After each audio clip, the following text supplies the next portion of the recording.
तो हमने रो और कॉलम वाला हमने देख लिया। अब डायगोनल की बात करें तो ये जो साइड होता है इसको हम लेफ्ट डायगोनल तो मैं इसे एल और डी से करती हूँ क्योंकि मेरे पास स्पेस नहीं है। तो जो लेफ्ट डायगोनल है, तो यहाँ से अब ये जो फिफ्थ है ना,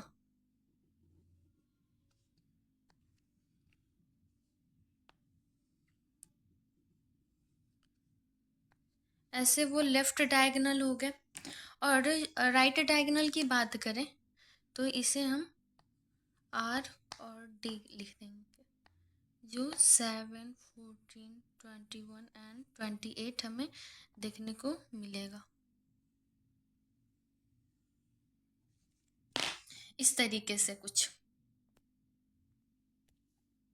तो अगर राइट डायगोनल की बात की करें तो वहाँ पे n+1 इसको हम फॉर्मूला यूज करते हैं, और जब लेफ्ट डायगोनल की बात करें तो n-1 यूज करते हैं।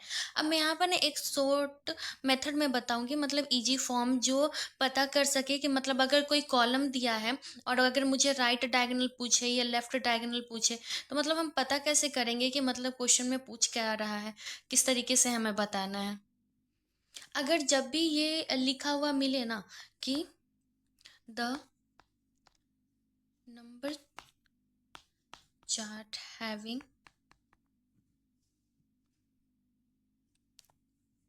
8 कॉलम, अगर इस तरीके से जब भी मिले कि मतलब कोई नंबर चार्ट है उसका 8वां कॉलम है, तो मतलब अब मुझे यहाँ पे राइट और लेफ्ट डायगोनल की बात करें तो हमें यही याद रखना है कि जब भी राइट डायगोनल की जहाँ बात कर रहे हैं मतलब n=, हम 8 ले लेंगे, जो भी कॉलम है वो। तो हमारे पास फॉर्मूला क्या है, n+1 है, तो मतलब 8+1 = 9। फिर जब लेफ्ट डायगोनल की बात करें तो हम क्या लेंगे, n-1 है हमारे पास, तो मतलब 8-1 देन =7। तो तो मेथड क्या है, मतलब एक ये तरीके का शॉर्ट फॉर्म है, एक चीज याद रखने का कि जब भी नंबर चार्ट की बात करें ना, जब भी नंबर चार्ट की बात करो, जब भी कॉलम आ जाए देन हमें राइट और लेफ्ट डायगोनल ही पूछता है, तो इस फॉर्मूले को हम यूज करेंगे। एक और इम्पोर्टेंट पॉइंट क्या है, इम्पोर्टेंट पॉइंट ये है कि जो भी नंबर चार्ट है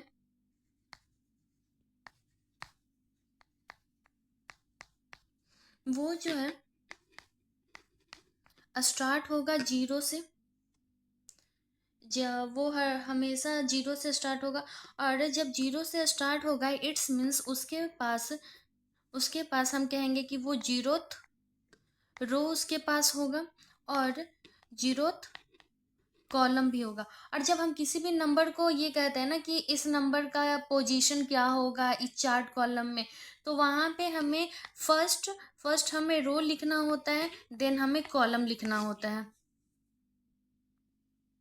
ये बहुत ज़्यादा इम्पोर्टेंट क्वेश्चन पूछा जाता है ये नंबर चार्ट पे।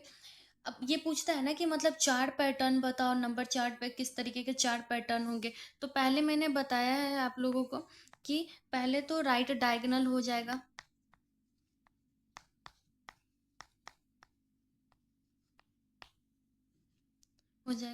दूसरा जो है लेफ्ट डायगोनल हो जाएगा, तीसरा जो है वो जीरोथ होता है, जीरोथ कॉलम। और जो फोर्थ होता है वो फ्लावर कॉलम। अब यहाँ पे मैंने कॉलम लिखा है, मतलब अब जो भी मैं नंबर चार्ट आप लोग को अब मैं जो ड्रॉ करूँगी वो इस तरफ का जितने भी नंबर्स होंगे उससे रिलेटेड होंगे। तो मैं अब एक नंबर चार्ट फॉर्म करके मैं सारे बताती हूँ। अब यहाँ पे राइट डायगोनल की बात कर रहा है तो पहला जो पैटर्न है वो राइट डायगोनल है। तो अब यहाँ पे मुझे पता करना है कि अब राइट डायगोनल कौन सा है। तो इधर मैंने बताया था कि इधर लेफ्ट होता है, इधर राइट होता है।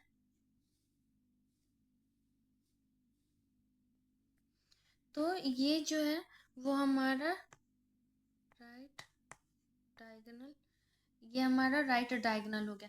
अब इस नंबर को हम किस तरीके से अब हमें लिखना होता है वो बताते हैं। इसे ना दो तरीके से हम लिख सकते हैं, जैसे 7+0 इक्वल टू 7 हो गया, 7+7 इक्वल टू 14,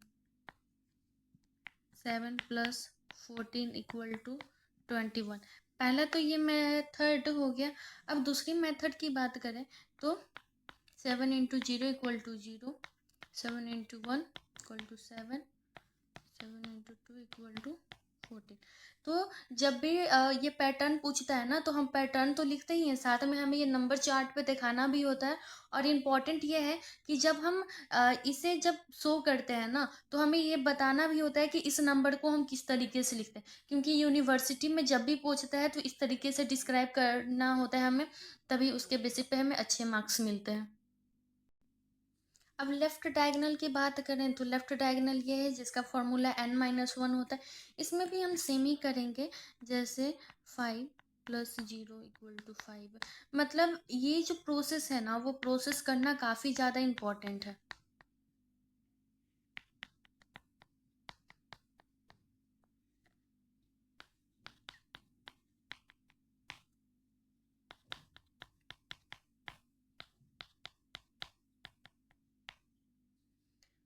ये दो हमने देख लिया, पहला था राइट डायगोनल और दूसरा था लेफ्ट डायगोनल।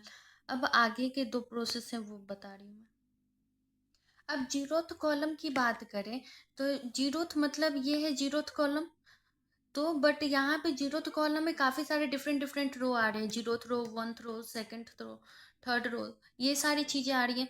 बट हमें जीरोथ कॉलम है तो यहाँ पे मतलब जीरोथ कॉलम में जितने नंबर्स आएंगे वो सारे होंगे, सॉरी, ठीक है।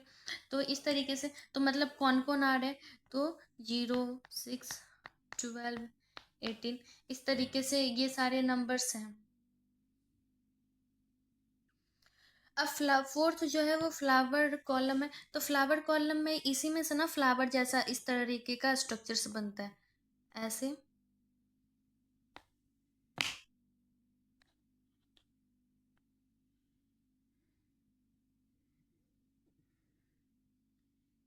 इस तरीके का स्ट्रक्चर्स बनता है।